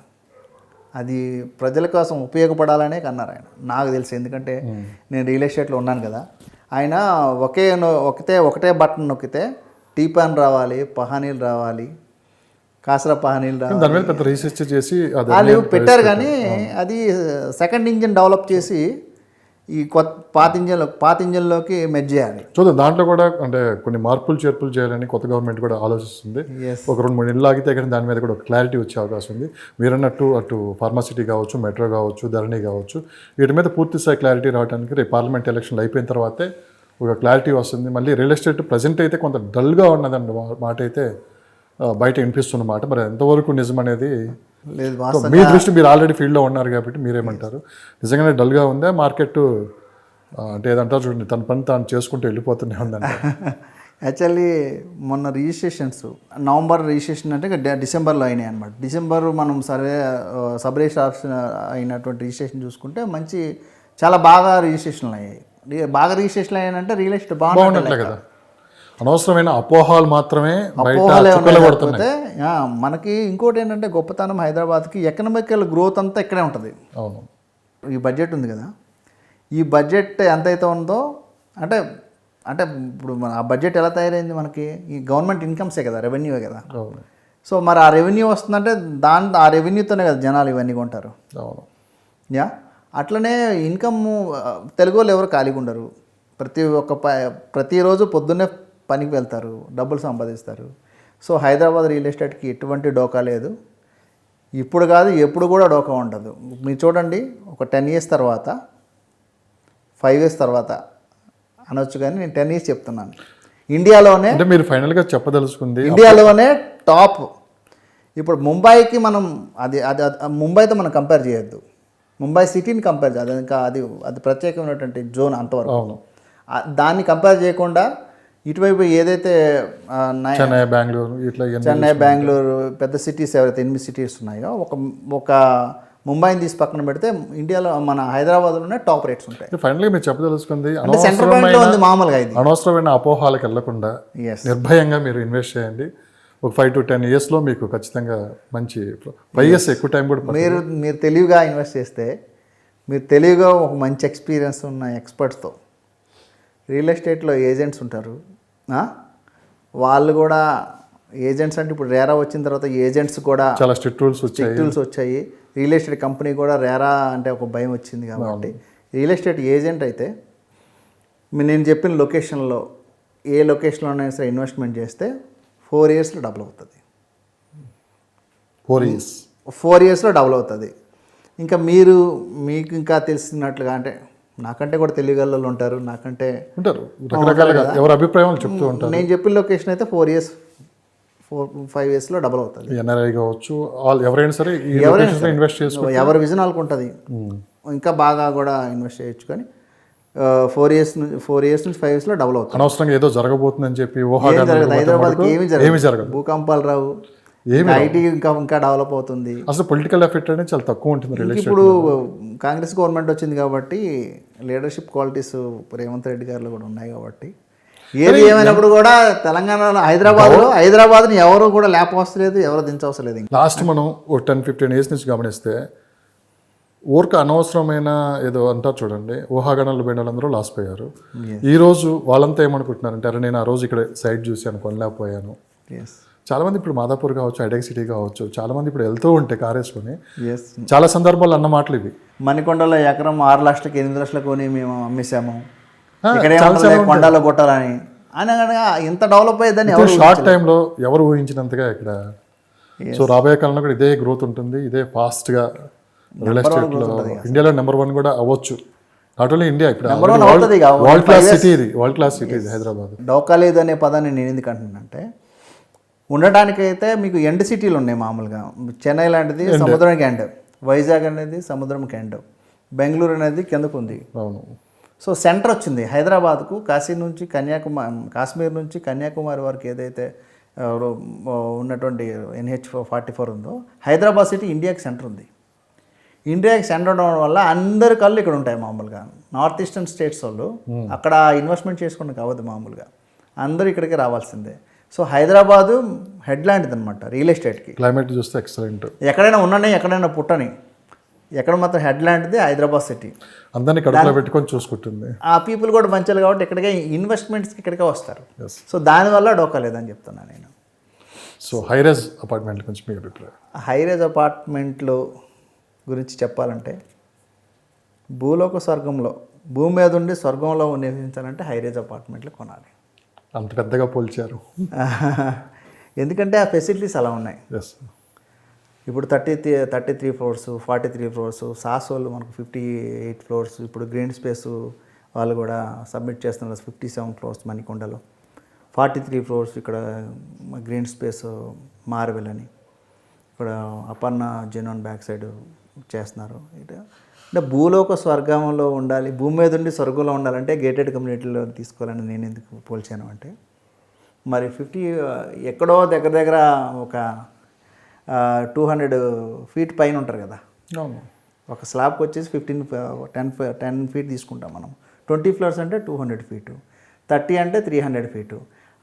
ఇంకా మరి భూలోక స్వర్గమే కదా అది. దాంట్లో ఫెసిలిటీస్ కూడా అలాగే ఉంటాయి. లోపల ల్యాండ్స్కేప్డ్ పార్క్స్ కానివ్వండి, ఏజ్డ్ పీపుల్కి వాకింగ్ ట్రాక్లు కానివ్వండి, లోపల జిమ్లు కానివ్వండి, లోపల థియేటర్లు కానివ్వండి, లేకపోతే లోపల షాపింగ్స్ కానివ్వండి. ఇప్పుడు టైం అనేది ఇప్పుడు బాగా టైంకి వాల్యూ వచ్చింది. ఇంతకుముందు టైం పాస్ చేసేవాళ్ళు, ఇప్పుడు టైం ప్రతి క్షణం డబ్బులు సంపాదించుకునే. ఇప్పుడు ప్రతి వైఫ్ అండ్ హస్బెండ్ ఇంజనీర్లో లేకపోతే డాక్టర్లో ఎక్కడ ఉంటున్నారు. హై ఇన్కమ్ గ్రూప్స్, వాళ్ళకి ఒక క్షణం కూడా ఖాళీ ఉండదు. గేటెడ్ కమ్యూనిటీలు అసలు బాగా సక్సెస్ అవ్వడానికి కారణాలు ఇవే. సో ఎందుకంటే భూలోక స్వర్గంలో ఉండాలి, భూమి మీద ఉండి స్వర్గంలో ఉన్నట్టు అనమాట. అంటే ఇక వాళ్ళ కిందకి వెళ్తే డిజైన్డ్ అనమాట, డిజైన్డ్ పార్క్స్ ఉంటాయి, రకరకాల కొత్త ప్రపంచం. ఆ లైటింగ్స్ కానివ్వండి, షాపింగ్ స్ట్రీట్స్ కానివ్వండి, లోపల రెస్టారెంట్స్ కానివ్వండి, లోపలే హాస్పిటల్స్ కానివ్వండి, ఇవన్నీ ఉండడం వల్ల ఏంటంటే, అది ఒక 5 పీపుల్ ఉంటారు, ఒక్కొక్క ఇంట్లో 5 పీపుల్ 5 కార్స్ ఉంటాయి. 5 కార్స్ అకామిడేట్ చేసే పార్కింగ్ మీకు గేటెడ్ కమ్యూనిటీలో దొరుకుతుంది. ఇట్లా చూసి ఇట్లా ఒక పెయిన్ఫుల్ థింగ్ ఉండదు గేటెడ్ కమ్యూనిటీస్లో. 24/7 వాటర్ కానివ్వండి, జనరేటర్స్తో పవర్ కానివ్వండి, గాలి వెలుతురు వెరీ ఇంపార్టెంట్. అసలు ఇప్పుడు మామూలుగా మంచి కమ్యూనిటీల్లో ఇప్పుడు అంత ఎత్తు వెళ్ళగానే గాలి వెలుతురు బాగా వస్తుంది. సో మీకు స్మెల్ కూడా పొల్యూషన్, ఆ పైకి పొల్యూషన్ వెళ్ళదు మామూలుగా. దుమ్ము అవి వచ్చినా కానీ ఇప్పుడు కింద 1వ ఫ్లోర్ 2వ ఫ్లోర్కి వస్తుంది. ఇప్పుడు కూడా కొత్తగా సిస్టంలో ఏంటంటే పోడియం పార్కింగ్ అని పార్కింగ్ కూడా పైకి పెడుతున్నారు ఇప్పుడు. సో అట్లా అన్ని విధాలుగా అన్ని ఫెసిలిటీస్ ఉంటున్నాయి. సిట్టింగ్స్ కానివ్వండి, లేకపోతే అన్ని రకాల పిల్లలకి ప్లే ఏరియాస్లో అనేకమైనటువంటి గేమ్స్ అన్నీ కూడా అక్కడ ఎక్విప్మెంట్ సెట్ చేయడం కానివ్వండి. సో ఇవన్నీ కూడా ఉంటున్నాయి దాంట్లో. ఇప్పుడు లావియస్ అంటే మేము గేటెడ్ కమ్యూనిటీలో ఉంటున్నామంటేనే ఒక రాజులా ఫీల్ అంట. ఎంట్రన్స్లో అంత పెద్ద గేటు, సెక్యూరిటీ కూడా. Security is very important. ఇప్పుడు ఏమవుతుందంటే, మామూలుగా ఎక్కడైనా ఉంటే ఎవరెవరో వచ్చేసి చాలా కొంచెం దొంగతనాలు అవి జరగకుండా, దీంట్లో అనుకోండి ఇప్పుడు మై గేట్ లాంటి యాప్స్ వచ్చాయి. లోపలికి రావాలంటే ఎవరు వచ్చి డిస్టర్బ్ చేయకుండా మామూలుగా. సో ఇప్పుడు అది కాక ఏంటంటే ₹1 కోటి పైన, ఒక 80 లక్షల నుంచి దొరుకుతున్నాయి. హైరైజ్ బిల్డింగ్స్ కూడా సక్సెస్ ఎలా ఉంటుందంటే, ఇంకోటి హైరైజ్ బిల్డింగ్ సక్సెస్ కూడా సేల్స్ కూడా బాగుండడానికి కారణం అంటే 1500 నుంచి కూడా వాళ్ళు డిజైన్ చేస్తున్నారు. 1500 SFT నుంచి కూడా డిజైన్ చేయటం పెద్ద. దాంట్లో ఏమవుతుంది, ఒక 6,000-7,000 రూపాయలకి అంటే ₹1 కోటి లోపున కూడా హైరైజ్ బిల్డింగ్స్ వస్తున్నాయి. అన్ని ఫెసిలిటీస్ ఉన్నాయి కాబట్టి హైరైజ్ బిల్డింగ్స్ బాగా సక్సెస్ అయింది మనకు. సో సేల్స్ బాగుంది. కన్స్ట్రక్షన్ బిల్డర్స్ కూడా చాలా మంచి మంచి బిల్డర్స్ ఉన్నారు. రియల్ ఎస్టేట్లో రావడానికి ఎటువంటి క్వాలిఫికేషన్ అవసరం లేదు ఒకప్పుడు, ఇప్పుడంటే కంపల్సరీ. ఎటువంటి రూపాయి పెట్టుబడి అవసరం లేదు. భాషాబాయ్ వచ్చిన 15 సంవత్సరాల క్రితం ఎలా ఉన్నారు, 15 ఇయర్స్ తర్వాత భాషాబాయ్ సాధించింది ఏంటి, రాబోయే కాలంలో టార్గెట్ ఏంటి అంటే మీరు ఒక మాటలో చెప్పాలంటే ఏం చెప్తారు? వాస్తవంగా చెప్పాలంటే నేను రియల్ ఎస్టేట్ చేశాను అన్న దానికంటే నా కస్టమర్ని సాటిస్ఫై చేశాను అన్న దానికి మీద నేను నా కస్టమర్ని సాటిస్ఫై చేయాలన్న మీద అన్న దాని మీద బాగా వర్క్ చేసేవాడిని. యాక్చువల్లీ నేను ఒక నా గోల్ బిల్డర్ అవ్వాలని గోల్ ఉండేది. ఆ గోల్ మీద 20 hours per day 20 hours 22 hours కూడా వర్క్ చేసేవాడిని మామూలుగా. సో నేను ఒక ప్లాట్ సేల్స్లో ఉండి, ఒక మార్కెటింగ్ పర్సన్గా ఉండి, తర్వాత ఒక కంపెనీలో మార్కెటింగ్ జనరల్ మేనేజర్గా జాయిన్ అయ్యి, తర్వాత own Taj real estates and construction company పెట్టి దాని మీద అపార్ట్మెంట్స్ కన్స్ట్రక్ట్ చేసి, ఆ రోజు నేను మార్కెటింగ్ పర్సన్ని, ఇవాళ రోజున ఒక కంపెనీ ఎండీని. నాకు ఈ 15 ఇయర్స్ ఎక్స్పీరియన్స్లో నా గోల్ ఏంటంటే బిల్డర్ అయ్యి ఒక 3-4 వేల మందికి ఎంప్లాయ్మెంట్ ఇవ్వాలనేది నా గోల్ అనమాట. సో నా దగ్గర ఇప్పటి వరకు ఈ 15 ఇయర్స్లో నేను ప్లాట్లు కొని అమ్మడంలో నా దగ్గర చాలామంది కమిషన్ తీసుకున్న ఏజెంట్స్ ఉన్నారు. నేనే ట్రైన్ చేసి రియల్ ఎస్టేట్ సెటిల్ చేసినటువంటి నా శిష్యులు కూడా ఈరోజు ఆఫీసులు పెట్టున్నారు.